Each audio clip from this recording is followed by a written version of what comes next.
Bom, então nós somos premiados em riquezas para o céu, e nós já temos uma riqueza, já recebemos hoje. E quando nós falamos em riqueza para o céu, e ao ler todo esse capítulo da Fonte Viva, a gente vê principalmente que está falando do futuro. E quando a gente fala do futuro, é uma coisa interessante, né? Porque hoje é muito moda se falar sobre preparação financeira. Então, que você tem que ter uma educação financeira. Estão querendo até ter um projeto de botar nas escolas para as crianças começarem a aprender a lidar com o dinheiro desde pequenos.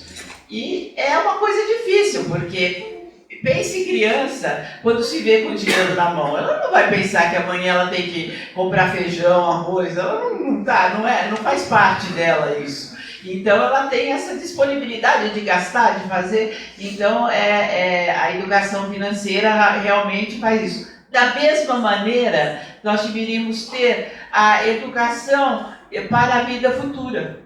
Por quê? Porque a nossa vida futura depende exatamente dessa poupança que nós fizemos agora. Então, se nós, como crianças, gastarmos nossas possibilidades de fazer o bem aos outros, possibilidade de agir corretamente, possibilidade de ter empatia pelo outro, o prazer momentâneo de você, não, eu tô bem, tô com tudo, gastei tudo, é que nem com dinheiro é a mesma coisa, se você aproveita, vou gastar tudo, vou comprar o iate, vou fazer isso, e amanhã você perde tudo e não tem nem como manter. Então, esse mesmo conceito, quando a gente vê riquezas para o céu, é isso. E é difícil a gente falar, olha o futuro, agora você está sofrendo, mas isso aí é um aprendizado para o futuro. A gente fala muito isso porque é verdade. Cada obstáculo que a gente tem na vida representa realmente algo para ser vencido, e para nós, nessa escalada de crescimento espiritual, nós não crescermos um pouco. É aprendizado, é crescimento. Mas pensa como é duro ouvir isso para quem está sofrendo, para quem está sentindo uma doença física, para quem está sentindo um familiar ou ele mesmo num movimento financeiro difícil, para quem está sentindo um problema sério na vida dos filhos. Então, a gente vê que é um tema, no fundo, muito difícil, porque é uma questão de conscientização. E tudo que a gente fala que requer um movimento para dentro de nós, fica uma coisa muito difícil. Acho que vocês já cansaram, tem quem está aqui pela primeira vez e que voltará, tenho certeza, mas que vai ouvir muito falar em reforma íntima. Por quê? Porque a reforma íntima é realmente você olhar para dentro de você, ver os seus pontos fracos e trabalhar esses pontos fracos. E quando a gente fala de riqueza para o céu, nada mais do que isso. Por quê? Porque errar menos para acertar mais.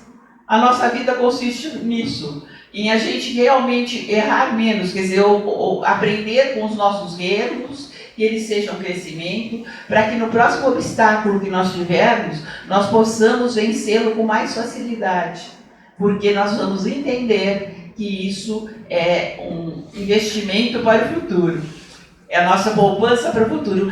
Mas, por outro lado, vamos pensar que nós queremos viver a vida de hoje, que nós queremos também pensar, se nós vamos pensar em tudo, e então vamos ver um outro aspecto disso, que é o problema de que você também, para você alcançar esse estado de consciência, você não pode ser uma pessoa triste, infeliz, que vai carregando como se fosse uma cruz pela vida fora. Não é isso que Deus quer de nós.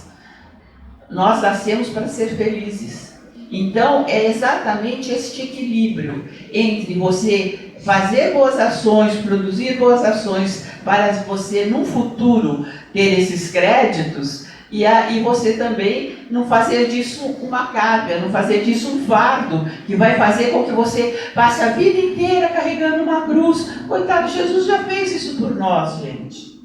E ele tinha a capacidade de fazer isso. Nós não, nós somos crianças. Nós somos crianças num aprendizado. Então, cada vez que nós vencemos, por exemplo, uma inveja, hoje é muito comum pelas redes sociais, todo mundo é muito feliz, é rico, é próspero, come comidas maravilhosas pela rede social, tudo é assim. Mas a gente está vendo por casos até de gente famosa que a coisa não era bem assim.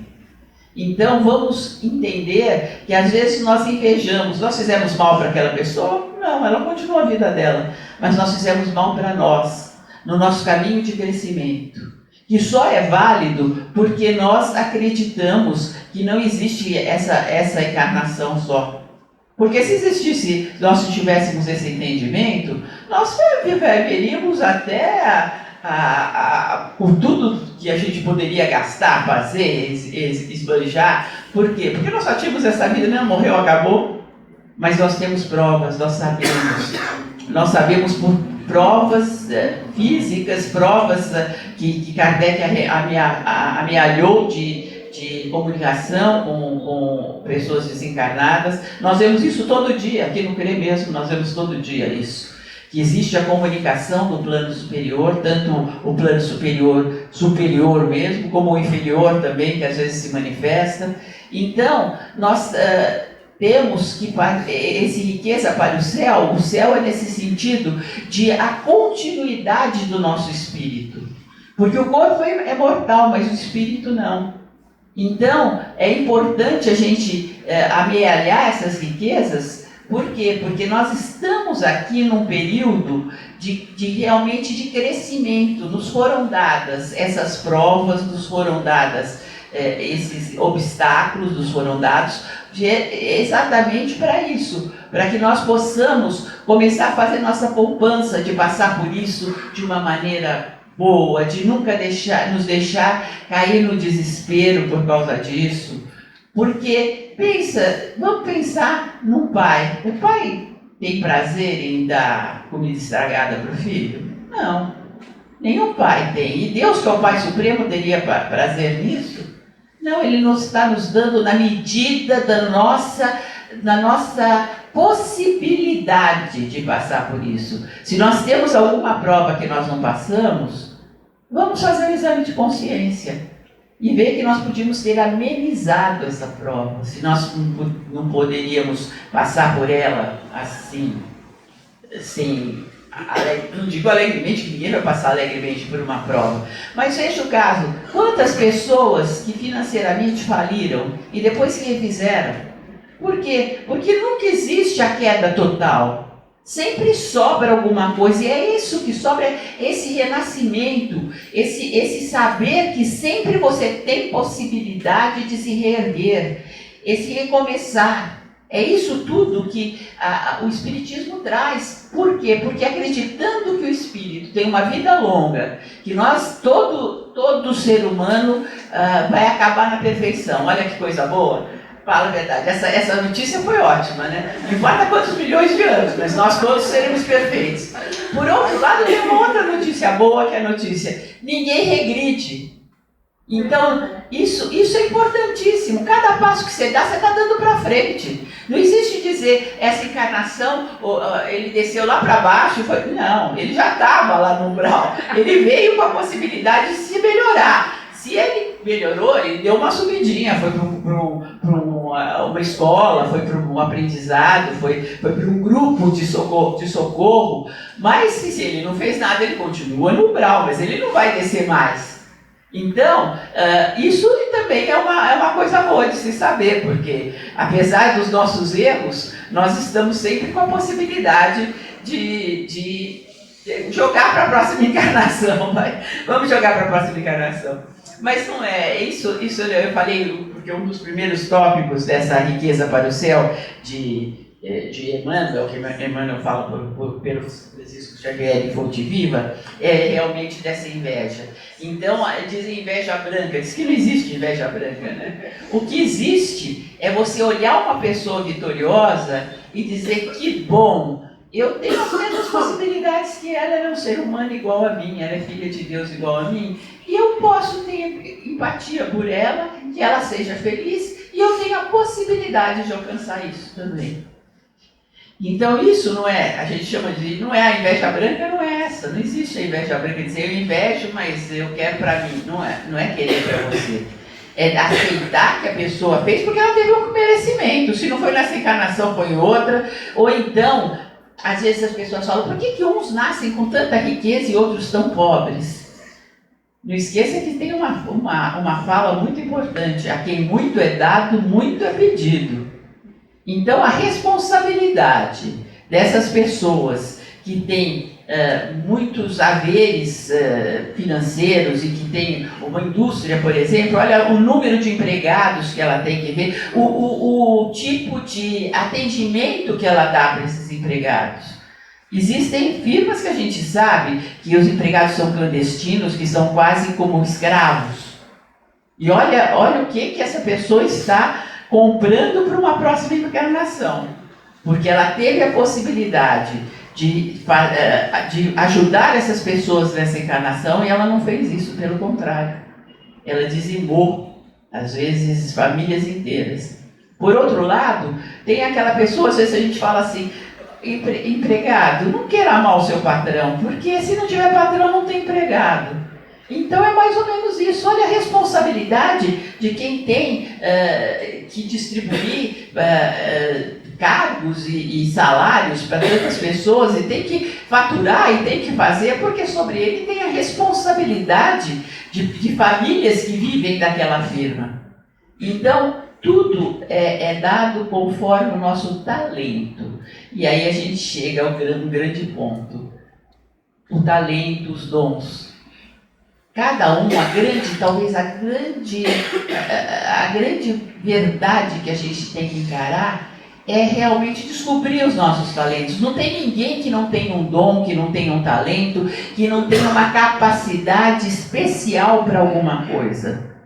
Vamos descobrir essa capacidade e a partir que nós utilizemos essa capacidade, nós vamos ser vitoriosos, nós vamos ter tanto às vezes a gente fala isso muito na parte profissional para escolher uma carreira, mas pensem em quem tem possibilidade assim, que tem um talento para ter empatia, para ajudar os outros. Se de repente ela se põe numa missão, numa patrulha, que ela designa uma terça-feira à noite na vida dela, que não é nada. E de repente, às vezes, uma palavra que ela dá, aquele pão que ela ajudou a fazer com amor, aquela sopa que ajudou com amor, porque a turma da sopa é uma turma tão alegre que dá até gosto de trabalhar. Então, isso é uma coisa gozada, isso da alimentação, né? Eu já tem filmes muito que falam sobre isso, tem um especialmente que se chama Como Água para o Chocolate. E é um filme que a moça gosta muito do rapazinho e ele também gosta dela, só que naquela casta, acho que é oriental, ele acaba casando com a irmã mais velha. E ela era essa mocinha que cozinhava. E ainda é pedido que ela faça o bolo de casamento. Então ela faz o bolo de casamento chorando.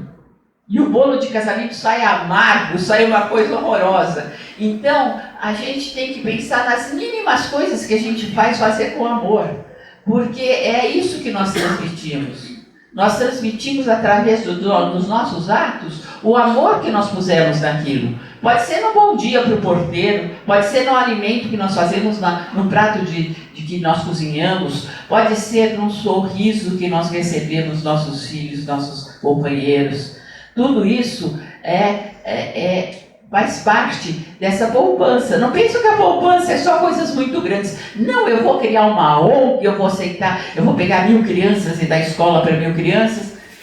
Gente, tudo bem, isso é ótimo, maravilha, e dá um trabalho danado. Mas, por outro lado, você pode fazer um enxovalzinho para uma criança. Agora no fim do ano tem muito isso, né? Você faz um enxoval e dá, ou você ajuda com um valor o seu porteiro. Não importa. Tudo isso são passos. Desde que você faça aquilo com amor. Porque às vezes tem gente que dá para o porteiro, eles fazem aquelas caixinhas, né, na coisa, e dá assim, eu vou dar, senão esse não vai fazer nada para mim, vai jogar meu lixo na coisa. Não é assim. Tudo uma questão de realmente de como você encara as coisas. Porque aquela pessoa, ninguém é obrigado a servir ninguém. Mesmo que a pessoa seja empregada, não entenda que a empregada é sua. Ninguém é empregado de ninguém. As pessoas exercem um serviço e fazem um trabalho pelo qual elas estão sendo remuneradas e pelo qual elas têm esses dons. Que às vezes o trabalho mais simples que seja, a gente não tem o dom para aquilo. De repente a empregada lava uma louça e quando você vai lavar você deixa tudo sujo, porque você não tem aquele dom para aquilo. Então o menor dom que você imagina, o ato mais simples é importante. Então isso tudo vocês imaginem em macro isso. Como cada profissão é importante, como cada ato que a gente faça dentro da nossa possibilidade, dentro da nossa profissão, dentro do que nós escolhemos. De repente, eu que tenho aqui a maioria dos trabalhadores já descobriu isso, que tem o dom muito de querer ajudar as pessoas. Então, cada um encontrou seu método. Uns encontraram no passe misto, onde eles doam amor para aquela pessoa que passa lá. E cada um que sai daquela sala, eu saí tão bem. E não sabe que aqueles trabalhadores, eles já se prepararam, eles entraram em contato com o plano espiritual e eles passaram para você toda aquela energia, aquela luz do plano espiritual. Quando eles, no exame espiritual, em que eles analisam o teu momento de vida e vibram com você, naquele momento, para resolver aquilo que está te atormentando naquele momento. No exame metafísico, em que eles focam exatamente onde você tem a sua doença física. Então eles descobriram essa doação, eles descobriram onde eles podem dar. Eles vão resolver as doenças do mundo? Não. Eles vão resolver as dores do mundo? Não. Mas para aquela pessoa, para quem foi dado passe com amor, para aquela pessoa que teve aquela energia no seu corpo físico, no seu corpo emocional, para aquela pessoa foi importante. E agora eu estou vendo que eu estou falando a meia hora e que eu fiz um estudo tão bonito, gente, de um monte de perguntas do Livro dos Espíritos, do Evangelho sobre o Espiritismo. Eu fiz um monte de coisa e não li nada. Comecei a falar e agora estou. Então agora eu acho que o que a gente pode fazer é falar sobre a verdadeira propriedade, porque é bem dentro disso que a gente falou. O homem só possui em plena propriedade aquilo que é lhe dado levar neste mundo, do que encontra ao chegar e deixa ao partir. Goza ele enquanto aqui permanece. Forçado, porém, que é abandonar tudo isso, não tem das suas riquezas a posse real, mas simplesmente o usufruto. Que é então que ele possui nada do que é de uso do corpo, tudo que é de uso da alma, a inteligência, os conhecimentos, as qualidades morais. Isso o que ele traz e leva consigo, o que ninguém lhe pode arrebatar, o que lhe será de muito mais utilidade no outro mundo do que neste. Depende dele ser mais rico ao partir do que ao chegar, visto como, do que tiver adquirido um bem, resultará sua posição futura. Quando alguém vai a um país distante, constitui a sua bagagem de objetos utilizáveis naquele país. Não se preocupa com os que ali lhe serão inúteis. Procedei do mesmo modo com relação à vida futura. Aprisionai-vos de tudo o que de lá vos possais servir. Então, vamos escolher nossos atos, nossas atitudes, vamos tentar. E aí tem um outro também que é muito bonitinho que eu vou ler para vocês. Por vezes, a miséria, a dor, a tristeza do outro invadem um momento feliz. O invadido se desnorteia. Percebe que em seu momento de paz, por vezes arduamente conquistado, foi ofuscado. Porém, estes são os testes que a vida traz, para separar quem já realiza o amor ao próximo de quem está cristalizado apenas em si mesmo. Então, quando você tem a consciência de que você cumpriu o seu trabalho, que você fez com amor cada ato no seu na sua profissão, com as pessoas da sua relação, com as pessoas que você cruza na rua, que são seus irmãos também, quando você tem essa consciência, você tem sim direito de ser feliz. Você tem direito de ter momentos felizes. Não adianta, porque às vezes tem gente que está num momento super feliz e fala, mas tem a guerra não sei onde, tem não sei o que, estão matando não sei o que. estão matando, e a gente vai tentar fazer o mais. O que a gente não pode fazer fisicamente, a gente faz orando. Quantas correntes de oração tem pelas guerras que estão acontecendo no mundo? Quantas correntes de oração para com os dirigentes, que são aqueles que realmente têm a vida dessas pessoas na mão? Quanta energia as pessoas não estão dando nessas correntes de oração para isso? Então, quem faz o mais que pode, não pode ser pedido mais nada. Então tenhamos a consciência de que nós fazemos sempre o melhor que nós podemos. E agora eu vou pedir uma coisa, porque como todos nós também, nós estamos aqui nessa carne, ninguém é perfeito. Né? Então tem uma oração que não é muito seguida, não. Acho que chama ato de contrição. Vamos rezar juntos? Senhor meu Jesus Cristo, Deus e homem verdadeiro, Criador e Redentor meu. Eu sei de cor, agora esqueci. Senhor meu Jesus Cristo, Deus e homem verdadeiro, Criador e Redentor meu, por seres vós quem sois sumamente bons e digno de ser amado por todos nós, peço-lhe perdão de todo o meu coração por os haver ofendido, e proponho firmemente, ajudado pelo auxílio de vossa divina fé, emendar-me nunca mais os tornar a ofender. Espero alcançar o perdão de minhas culpas, pela vossa infinita misericórdia. Amém. E é isso, nós temos que contar sempre com a misericórdia divina. E não nos ligarmos aos nossos erros. Ligarmos sim para tudo aquilo que nós ainda podemos fazer nesse nosso caminho de crescimento. Fiquem com Deus, obrigado.